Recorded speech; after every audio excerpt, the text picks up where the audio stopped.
know, there are a number of lessons, of course, I've learned over the 20 years I've been with the UN system. I've covered humanitarian evaluations, development evaluations, and I would say in both situations what I realize is both important is not necessarily the quality of the report, but it's the timeliness of the report and the use of the report and the way the report is being produced and later on disseminated. So I think it's crucial for us evaluators to reflect on that.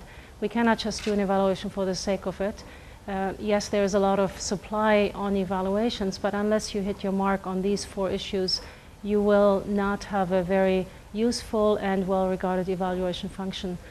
So starting with the process, the ex-ante process, is getting your stakeholders engaged as early as possible, as many as possible. And yes, that takes time, but it's well worth the effort because you need to be able to identify the right issues for the evaluation.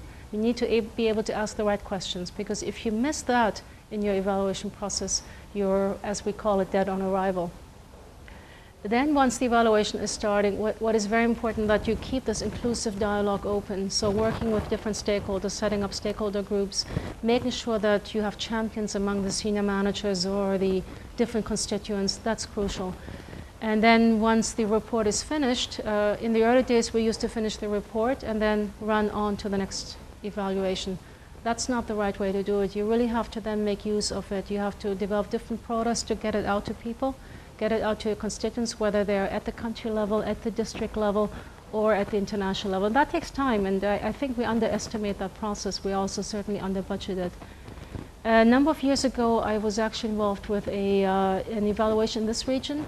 I was the chair of the Tsunami Evaluation Coalition, and that was for me a huge learning experience. We started out the Tsunami Evaluation Coalition right after the tsunami affected 5 countries in this region, a huge loss, huge chaos, and a very disorganized response from the humanitarian community that overwhelmed everyone, national actors and international actors. So we thought we evaluators needed to be there to provide the answers to were we doing the right things at the right time and were we producing results.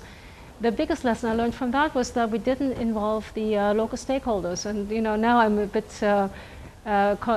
perplexed at that, but at the time we didn't think. We were so engaged as an evaluation community that we forgot to reach out to the different stakeholders at the country level. We did that afterwards, and that was difficult because then the buy-in is so much more difficult. So we, as evaluators, need to be very aware of what's going on around us, who is out there, because working without getting them on board, working without planning ahead for what's going to happen because of the evaluation, with the evaluation, that really is so key for us having an effective function.